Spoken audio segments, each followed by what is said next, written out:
Hi friends, இன்றைக்கி நம்ம என்ன பண்ண போகிறோன்னா சிம்பிளான அரிசியும் பருப்பு சாதம். சீக்கிரமாக 1/2 ஹவரில் செஞ்சு முடிச்சிடலாம். அதுக்கு என்ன பண்ணுறோன்னு பார்க்கலாம். ஒரே ஒரு ஸ்பூன் நெய் விட்டுக்கிறேன், கடுகு போட்டுக்கலாம்.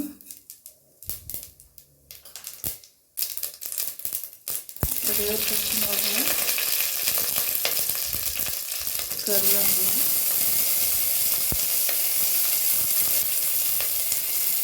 பூண்டு, சின்ன வெங்காயம் பொடியாக கட் பண்ணியிருக்கேன். பூண்டு வந்து ஒரு 15 பல் எடுத்துருக்கேன். நல்லா வணக்கிக்கலாம்.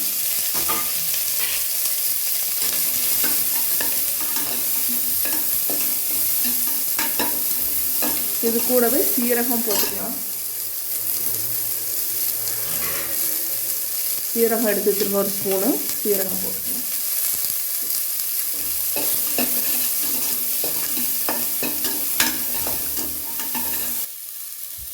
இந்த ஸ்டேஜில் கொஞ்சம் பெருங்காயத்தூள்,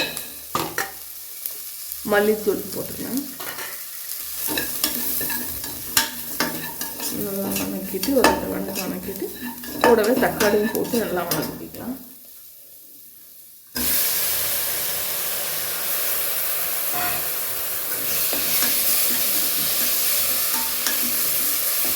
தக்காளி கொஞ்சம் வதங்கினதும் கூடவே மஞ்சத்தூளும் சாம்பார் தூளும் கொஞ்சம் போட்டுக்கலாம். கொஞ்சம் வதவிட்டு தக்காளி ஒரு 1/4 டம்ளர் தண்ணி விட்டுருக்கேன். 1/4 ஸ்பூன் மஞ்சள் தூள், 1 ஸ்பூன் சாம்பார் தூள் போட்டிருக்கேன். போட்டு நல்லா வதங்கிட்டு தக்காளி வதங்கி இது கூடவே உப்பும் கொஞ்சம் போட்டுக்கலாம், கல் உப்பு.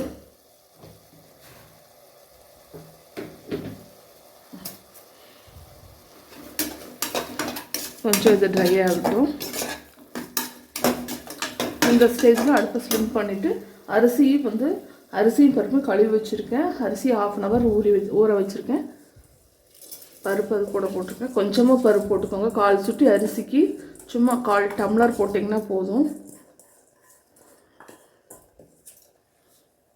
அரிசி போட்டு நல்லா மிக்ஸ் பண்ணி விட்டுருங்க.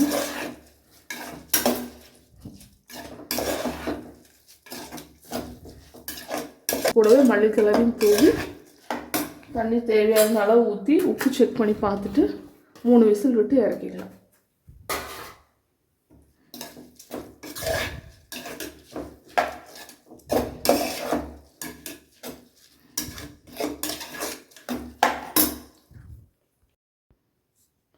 ஒரு ஸ்பூன் கடைசியாக ஃபைனலாக ஒரு ஸ்பூன் நெய் விட்டு நல்லா கலந்து விட்டு 3 விசில் விட்டு இறக்கி ஆஃப் பண்ணிவிட்டு பார்க்கலாம் ஃப்ரெண்ட்ஸ்.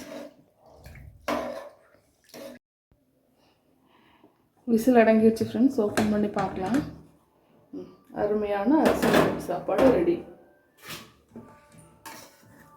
பாருங்கள், நல்லா உதிரியாக அருமையான அரிசி பருப்பு சாப்பாடு ரெடி. நீங்களும் செஞ்சு பாருங்கள். ஓகே ஃப்ரெண்ட்ஸ், இந்த வீடியோ பிடிச்சிருந்ததுன்னா லைக் பண்ணி, ஷேர் பண்ணி, கமெண்ட் பண்ணுங்கள். மறக்காமல் சப்ஸ்கிரைப் பண்ணி பெல் பட்டனை கிளிக் பண்ணிக்கோங்க.